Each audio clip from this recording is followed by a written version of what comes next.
গোপনে আমেরিকার সাথে বসে ইনসাফ বাস্তবায়ন করবে, গোপনে ভারতের সাথে বসে ইনসাফ বাস্তবায়ন করবে। আমরা ভারতের ইনসাফ দেখেছি, আমরা আমেরিকার ইনসাফ দেখেছি। ওই সব বাংলার মানুষ আমরা দেখতে চাই না।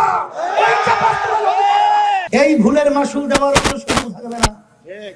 ইসলামী আন্দোলন বাংলাদেশ যদি ক্ষমতায় যায়, আল্লাহ যদি কবুল করেন, এই বাংলাদেশের 54 বছরের ইতিহাস আল্লাহর রহমতে 54 মাস বলেন 54 দিনেও পরিবর্তন আল্লাহ ঘটিয়ে দিতে পারেন। কারণ একদল কিন্তু নেমেছে, ওরা দেখতে মনে হয় যেন ফেরেশতা, ভিতরে শয়তানের বাসা।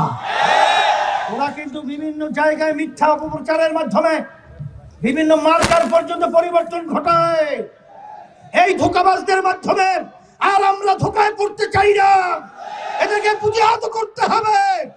আর হাত পাকা প্রতীকের আমার এই লাঠি দিয়ে আমার হযরতের মাধ্যমে এই দুর্নীতিকে এই জমিন থেকে উৎখাত করতে হবে ইনশাআল্লাহ। জামাতের নেতৃত্বে একটা দল জোট রয়েছে, তারা পরিষ্কারভাবে বলেছে আমরা ইসলাম অনুযায়ী রাষ্ট্র চালাবো না। তারা রাষ্ট্র পরিচালনা করবে বর্তমানে যে প্রচলিত নিয়ম রয়েছে সেই নিয়ম অনুযায়ী তারা রাষ্ট্র পরিচালনা করবে।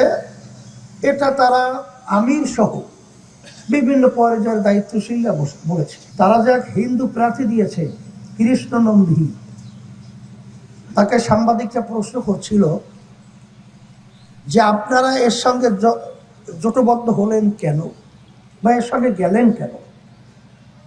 তখন কৃষ্ণ নন্দী পরিষ্কার উত্তর দিয়েছে, জামাত তো ইসলামী দল না। ইসলামী দল বলে আপনি তাকে খাটো করতে চান কেন? জামাত তো ইসলামী দল না, ইসলাম বলে তাকে খাটো করতে চান কেন? একবার না কয়েক জায়গায় এটা বলেছে। তাদের সাথে জোটবদ্ধ কর্নেল অলি সাহেব পরিষ্কার বলেছেন যে জামাতের আমির তো বলেছে তারা শরিয়া অনুযায়ী দেশ পরিচালনা করবে না।